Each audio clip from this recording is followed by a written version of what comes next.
আজ সমুদ্রের মাছের একটা রেসিপি আপনাদের সঙ্গে শেয়ার করব। এই মাছটা দেখতে অনেকটা লম্বা বাইম মাছের মতো, তবে স্কিনটা চিতল মাছের মতো।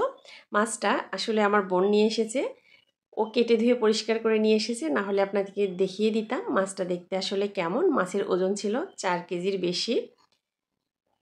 এই মাছটার নাম আসলে আমি ওইভাবে জানি না, মা বলল এইটার নাম নাকি কাতলা মাছ। মা ছোটোবেলায় অনেকবার এগুলো খেয়েছে, তবে আমি কখনো খাইনি, এবার ফার্স্ট টাইম এটা খাওয়া হবে। মাছের লবণ হলুদ মেখে রেখে দিয়েছিলাম প্রায় 15-20 মিনিট। তবে মাছটা কিন্তু আমি লেবুর রস আর লবণ দিয়ে খুব ভালো করে ধুয়ে পরিষ্কার করে নিয়েছি তার আগে। তারপরে এটাতে লবণ হলুদ মেখে রেখে দিয়েছিলাম। এখন এটা তেলে ভেজে নিব। সমুদ্রের মাছ এগুলো তো আসলে অনেক দিন ফ্রোজেন থাকে, তারপরে তো এগুলো বিভিন্ন জায়গায় সাপ্লাই হয়, তাই অবশ্যই একটু লেবুর রস দিয়ে ভালো করে ধুয়ে নেবেন। আর ভেজে রান্না করলে টেস্টটা ভালো হবে, তাই আমি মাছগুলো লাল লাল করে ভেজে উঠিয়ে রাখবো।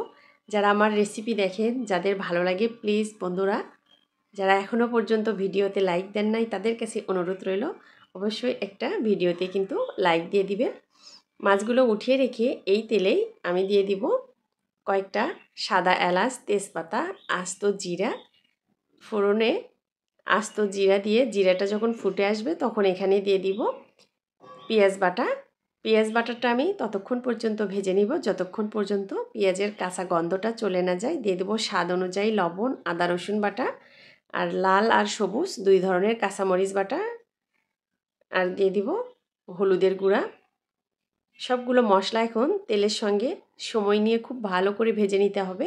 যে কোনো রান্নায় মশলা যত ভালো করে কষাবেন রান্নাটা খেতে তত টেস্ট হবে, তাই একটু সময় নিয়ে মশলাটা কষিয়ে নিলাম। আর এখন এখানে দিয়ে দিব কাজু বাদাম বাটা আর সামান্য একটু ফ্যাটানো টক দই। এই পর্যায়ে কিন্তু চুলার জালটা মিডিয়াম টু লো হিটে রেখে টক দইটা মিশিয়ে নিব, না হলে টক দই ফেটে যাওয়ার সম্ভাবনা থাকবে। এখন এখানে দিয়ে দিব একটা টমেটো আর কিছুটা পেঁয়াজের বেরেস্তা। এই পেঁয়াজের বেরেস্তা দেওয়ার জন্য কালারটাও কিন্তু সুন্দর আসবে, আর এটার সুন্দর একটা ফ্লেভারও আসবে। সব মশলা ভালো করে কষিয়ে নিয়ে এই পর্যায়ে কষানোর জন্য দিয়ে দিব আমি গরম পানি। পানিটা দিয়ে আবারও বেশ কিছুক্ষণ একটু সময় নিয়ে কষিয়ে নিব। আর রান্নায় গরম পানি ব্যবহার করলে রান্নাটা খুব দ্রুত হয় আর রান্নার টেস্টটাও ভালো হয়। মশলার উপরে যখন এইরকম খুব ভালো করে তেল উঠে আসবে তখন বুঝে নিতে হবে হ্যাঁ মশলাটা খুব ভালো করে কষানো হয়েছে।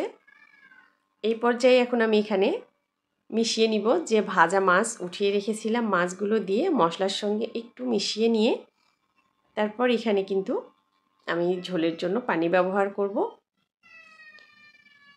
এই মাছটা ভুনা খেতে যে এত টেস্ট হয়েছে বলে বোঝাতে পারবো না। এর ঝোল দিয়েই মজা করে কিন্তু ভাত খেয়ে নিতে পারবেন, তবে মাছটা কিন্তু সত্যি অনেক টেস্ট। মাছটা আর একটু আমি মশলার সঙ্গে মিশিয়ে নিব, নিয়ে এই পর্যায়ে এখন দিয়ে দিব ঝোলের জন্য গরম পানি। যতটা পরিমাণ ঝোল রাখবো পরিমাণ বুঝে পানিটা দিয়ে দিব। এখন ঢাকনা দিয়ে ঢেকে কিছুক্ষণ একটু রান্না করে নিব। আজকের রেসিপিটা আমার কেমন লেগেছে বন্ধুরা কমেন্ট করে কিন্তু জানাতে ভুলবেন না। অবশ্যই একটা লাইক, কমেন্ট, শেয়ার করবেন। এখন আমি একটু লবণ টেস্ট করে দেখব লবণটা হয়েছে কি না। আমার কাছে মনে হচ্ছে লবণটা একটু কম হয়েছে, তাই আমি এখানে আর একটু লবণ দিয়ে দিলাম আমার টেস্ট অনুযায়ী। উপর থেকে দিয়ে দিব একটু ধনিয়া পাতা কুচি। অফ ক্যামেরায় আমি এখানে একটু জিরার গুঁড়াও দিয়েছি।